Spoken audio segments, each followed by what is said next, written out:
하나도 없다라는 제목 가지고 오늘 여러분과 말씀 나누기로 합니다.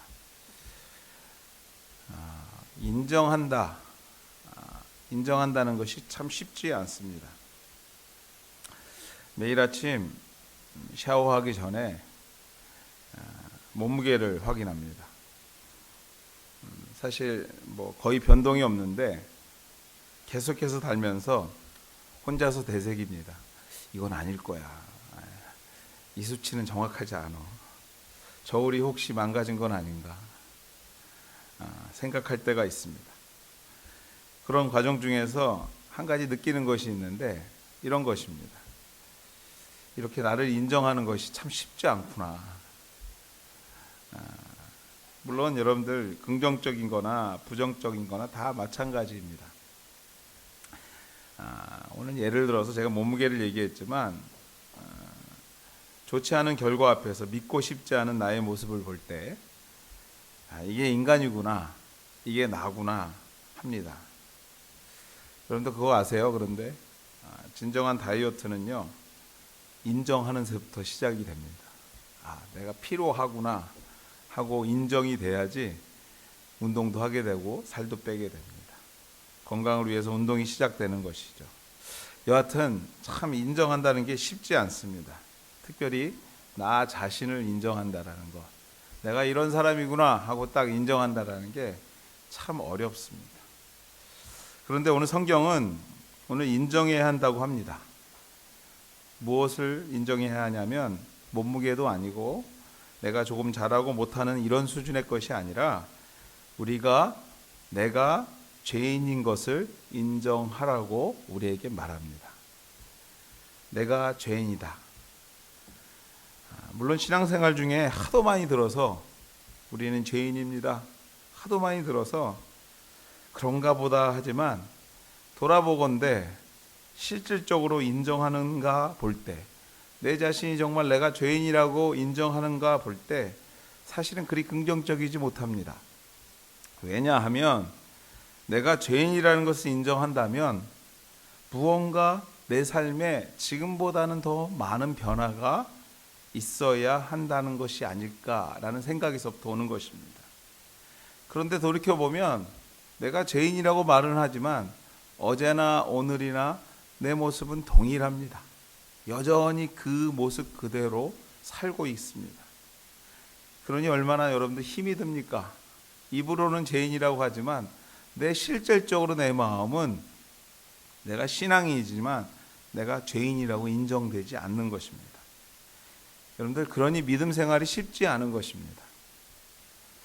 오늘 말씀을 살펴보면서 내가 죄인인 것을 인정하는 것, 그리고 그 인정함이 왜 중요한지 오늘 살펴보면서 은혜 받는, 또 대강절 두 번째 주일 참 평안을 준비해 보는 귀한 시간 되기를 주님의 이름으로 소망해 봅니다. 우리는 모두 다 죄인입니다. 아담과 하와의 원죄로 인해서 태어날 때부터 죄인입니다. 이게 성경이 말하는 것입니다. 그래서 가끔 너무한 것은 아닌가 생각합니다. 태어나는 순간부터 내가 실수한 것도 없는데, 내가 범죄한 일도 없는데, 누군가 무언가를 훔치면서 태어난 것도 아닌데 왜 내가 죄인인가? 더더욱이 나뿐만 아니라 내 눈앞에 있는 정말 귀여운 아기도 성경은 죄인이라고 얘기합니다. 내 이쁜 자녀가 왜 죄인인가? 참 고민되고 참 때로는 참 이상하다, 억울하다 이런 생각도 듭니다. 그러나 여러분들 걱정하지 마십시오. 죄인에게는요, 사실은 그만한 책임을 물어야 됩니다. 죄를 졌으면 책임을 져야죠. 책임을 물어야 되는데 하나님은 원죄에 대해서 책임을 우리에게 묻지 않으셨습니다. 예수님을 보내셨고요, 그 예수님을 통해서 해결하셨기 때문에 그렇습니다. 그럼에도 불구하고 한 가지 변하지 않는 것이 있는데 뭐냐면, 우리의 원죄를 우리 예수님께서 책임지신 것은 분명한데 그럼에도 불구하고 변하지 않는 한 가지의 진리는 우리가 죄인으로 태어났다라는 사실입니다.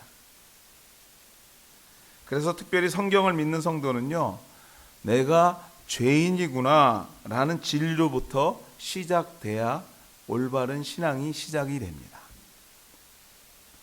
그러나 그게 참 쉽지 않죠. 앞서 말씀드렸듯이 앞으로 보나 뒤로 보나 내가 죄인이라는 것이 인정되지 않고요, 인정하고 싶지 않기 때문에 그렇습니다.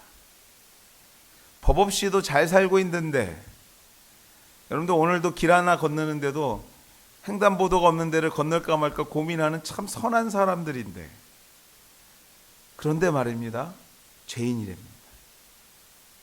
그렇다면 무엇이 근거가 되어서 우리가 죄인인가, 그럼에도 불구하고 죄인인가 하는 것입니다. 적어도 그 이유라도 알아야 좀 이해가 되고 수긍이 될 거 아닙니까? 아침에 일어나서 일터로 나가면서 여러분들 무엇을 하십니까? 거울을 보게 됩니다. 왜냐하면 머리는 단정한지, 또 옷은 잘 입고 있는지, 화장은 잘 되어 있는지 확인하는 거죠. 그래서 문제가 발견되면요, 머리도 빗고 옷매음새도 새로 하고 화장도 고쳐 하게 됩니다. 그렇습니다, 여러분들. 죄의 문제도 마찬가지입니다. 겉모습을 확인했는데 필요한 것이 거울처럼요, 단순히 우리의 죄됨을 내 기준으로, 내 생각으로 판단하는 것이 아니라 이 내면을 비추어 볼 거울이 필요합니다. 내 겉모습의 문제를 확인할 수 있는 거울이 필요하듯이 내 속 안에 있는 문제를 비춰볼 거울이 필요하다라는 것입니다. 그래서 그 앞에 매일 서서 내가 죄인인지 확인하고 수정할 것이 있으면 수정해야 되는 것입니다. 그 거울이 바로 성경입니다. 죄를 확실히 발견할 수 있는 거울, 내가 죄인이구나 수긍을 할 수 있는 기준. 세상은 법 없이 살 수 있다고 평가할지 모르지만 그 앞에 서는 순간 세상이 모르는 죄를 발견하게 되는 것입니다. 사랑하는 여러분들, 성경이란 거울 앞에 서면요, 하나님이 보입니다. 그리고 세상이 보입니다. 그리고 내가 보입니다. 그렇습니다. 그 누군가에게도 보이기 싫은 그 모습이 마침내 성경을 통해서 보입니다. 그래서 나를 깨닫게 되고요, 내가 죄인인 것을 고백하고 그래서 회개하게 되는 것입니다. 하나님의 형상대로 창조된 나는요, 참 소중하고 귀한 사람이야 라고 성경은 우리에게 말합니다. 그 말함과 동시에 또 한 가지 반복해서 강조적으로 말하는 것이 있는데요, 그게 무엇이냐면요, 의인은 없고 한 명도 없다라는 사실입니다. 우리가 읽은 본문 10절 말씀처럼 너는 정말로 하나님의 형상대로 차린 정말 귀한 사람이야 말함과 동시에 너는 죄인이야. 우리는 의인을 찾아볼 수가 없어. 이 땅에는 의인이 한 명도 없어 라고 계속해서 강조적으로 말하는 것이 우리가 읽고 있는 성경입니다. 여러분들 어떻게 생각해 보면, 아니 하나도 없다니, 그래도 하나 정도는 괜찮은 것 같은데 하나도 없다. 때로는 섭섭합니다. 누군가 좀 있어야 되는 거 아닌가? 그래야지 뭔가 롤모델이 생기지. 근데 성경은 분명히 얘기합니다. 하나도 없답니다. 사실 나를 포함한 세상 많은 사람들이 그래도 잘 사는 것 같은데 말입니다. 내가 왜 죄인인가? 그런 사람이 하나도 없을까? 일반적으로 많은 사람들이 우리와 비슷한 생각들을 합니다. 정말 믿음 없는 사람들은 이 얘기하면요, 왜 의인이 없어? 성자들의 얘기들을 막 합니다. 그럼에도 불구하고 성경은 단호합니다. 없답니다.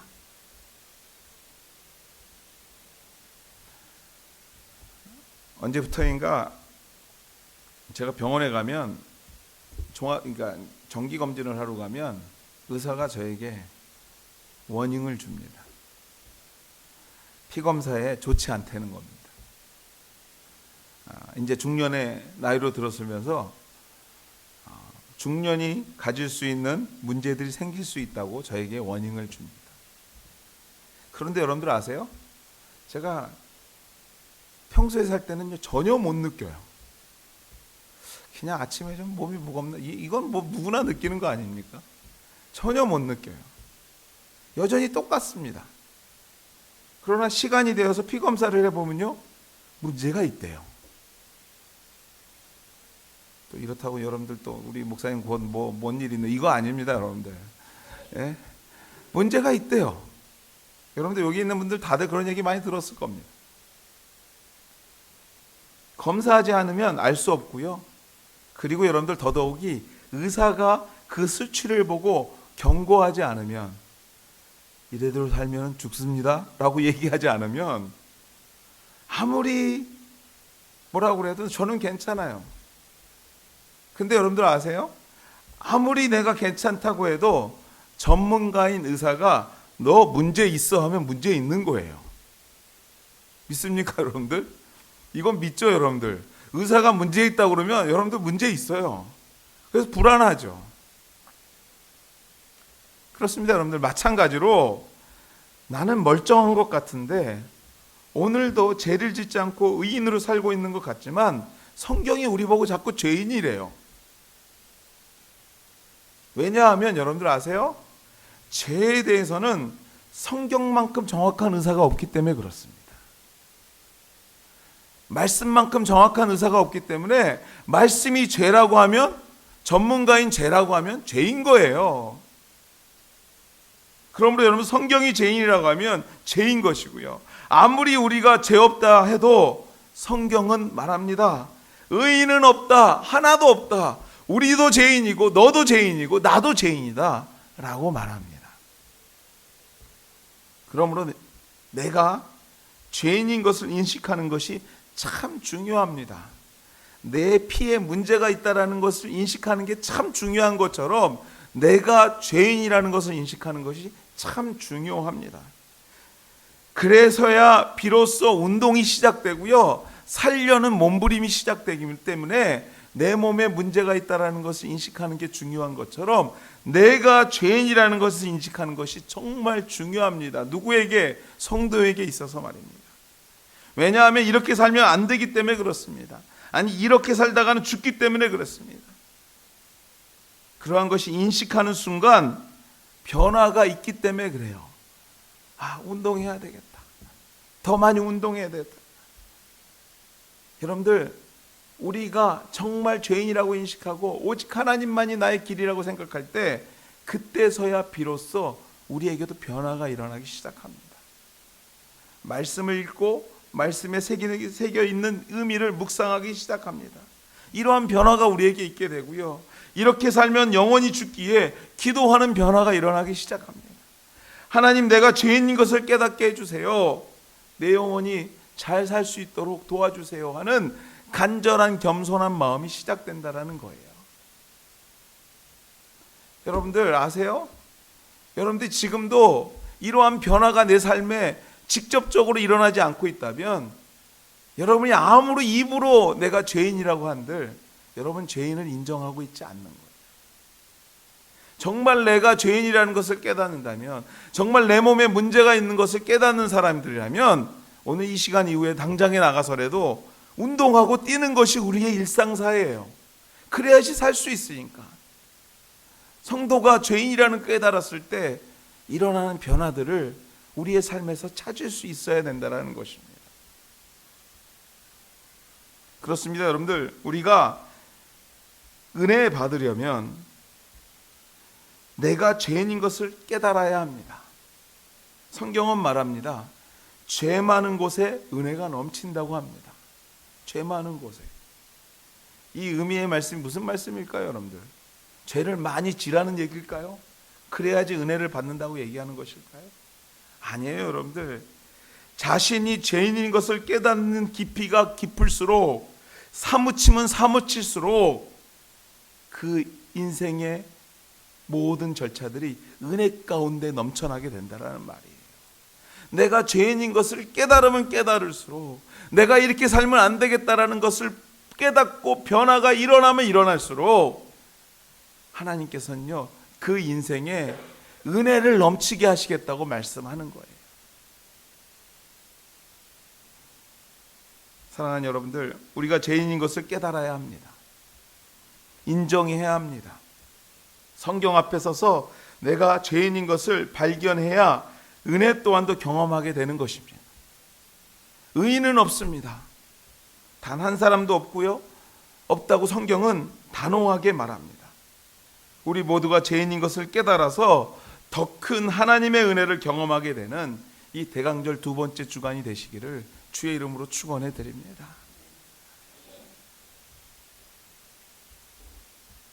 이렇게 내가 죄인이구나 깨닫는 자들에게 경험이 되는 두 가지 길이 있습니다.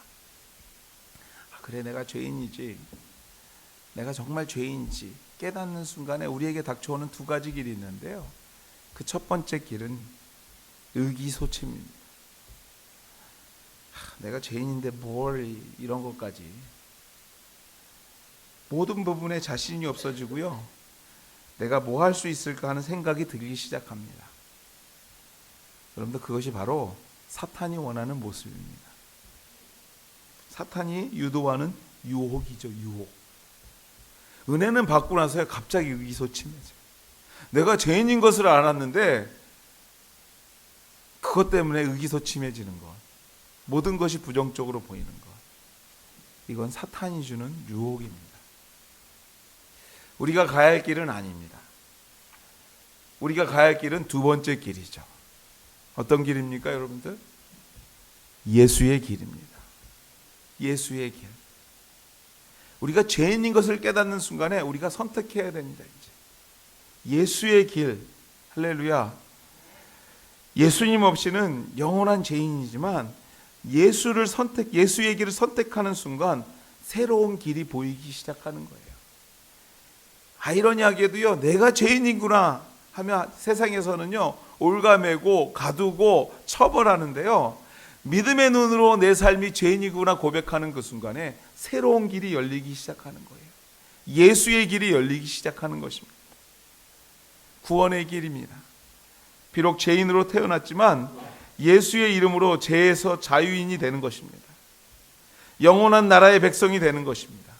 바로 그것이 예수의 길인 줄 믿습니다. 믿음은 내가 죄인인 것을 인정하고 그럼에도 용서하시고 자녀 삼으신 예수의 길로 걸어가는 것인 줄 믿습니다. 우리가 예수를 의지하고 믿기 위해서는요, 꼭 필요한 요소가 바로 내가 죄인인 것을 인정하는 것이 전제가 되어야 합니다. 왜냐하면 그때부터 그분이 필요하기 때문에 그래요. 내가 내 의지로 살아갈 때는 아무도 필요 없습니다. 내 능력으로 살아갈 때는 아무도 필요 없고요, 내가 내 능력으로 모든 것을 할 수 있다는 이 교만 안에 차있을 때는 여러분들 아무도 필요 없어요. 근데 우리가 내가 죄인입니다, 내가 성경 앞에 섰더니 정말로 죽을 죄인입니다 라고 고백했던 그 순간부터 필요한 분이 있는데 그분이 바로 예수인 거예요. 그분이 바로 그때부터 전능하신 하나님이, 예수님이 우리의 인생에 개입하시게 되고요, 그때야 비로소 세상의 길이 아니라 구원의 길이 보이기 시작하고, 그 구원의 길에 들어선 하나님의 백성들을 우리 주님께서는 격려하시고 축복하시고 견인하게 되시는 거예요. 제가 이전에 견인이란 말 설명드렸죠. 토잉 하는 게 아니라, 물론 똑같은 단어지만 한자가 뜻이 틀려요. 견인, 굳을견, 참을인이에요. 무슨 말이냐면요, 하나님께서 우리를 구원의 길에 넣으신 다음엔요, 굳게 참으신대요. 우리가 아무리 실수를 해도 버리시지 않는다는 거예요. 꾹 참고 당신의 나라까지 이끌어 가신다는 거예요. 여러분이 날마다 실수할지 모르지만 하나님은 여러분들을 받으실 줄 믿습니다. 여러분이 예수의 길에 섰기만 한다면 하나님은 여러분을 절대 놓지 않으세요. 하나님은 절대 실패하시 없는 분이십니다. 사랑하는 우리 한가족 여러분들, 여러분의 삶 가운데 우리 하나님의 임재하심과 역사하심을 경험하시기를 원하십니까? 아니, 지금보다도 더 풍성하게 경험하시기를 원하십니까? 우리의 죄됨을 인정하고요, 오직 한 길, 예수의 길을 가겠다고 이 시간 다짐하셔야 됩니다. 다짐하시고, 우리가 죄인됨을 알았으니 예수님이 필요합니다, 하나님이 필요합니다, 계속해서 구하시고 나가실 때 우리 하나님, 실패함이 없는 우리 하나님께서 여러분들을 당신의 나라까지 선한 길로, 형통의 길로, 축복의 길로, 건강의 길로, 말씀의 길로 인도해 주실 줄 믿습니다. 이것이 바로 여러분을 향한 하나님의 계획이신 거예요. 말씀을 맺습니다. 우리는 우리 스스로를 구원할 수 없습니다. 우리에게는요, 스스로 구원할 능력이 없어요. 왜냐하면 뭐라고요? 태어날 때부터 죄인이었기 때문에 그래요. 하나님이 우리를 구원해 주시지 않으면 가만히 있어도 그냥 지옥에 가는 사람들이에요.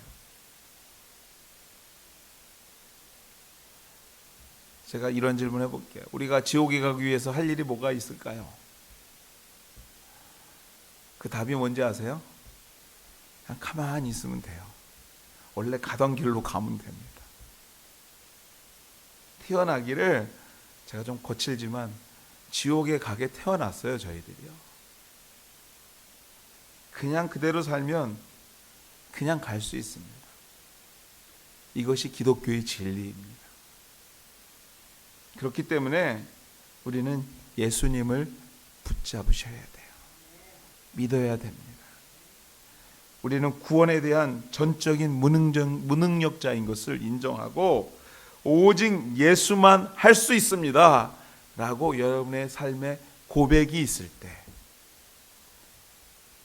이미 고백된 자들이 모인 자리인 줄 믿습니다. 하나님은 여러분들을 결코 실패함 없이 당신의 나라로 이끌어 가시게 될 줄 믿습니다. 대강절 두 번째 주일을 시작합니다. 평화라는 주제를 가지고 시작하려고 합니다. 참 평화는요, 내가 죄인이구나 하는 것을 인정하는 순간서부터 시작되는 줄 믿습니다. 내가 예수님이 필요한 사람이구나 인정하는 그 순간에서부터 참 평안, 피스, 그 평안함이 우리에게 찾아오게 되는 줄 믿습니다. 이 한 주간도 주님 오실 날을 준비하는 마음으로 죄인됨을 인정하게 되는 우리 하늘가족 다 되시기를 주님의 이름으로 축원해 드립니다. 같이 한번 기도하시겠습니다.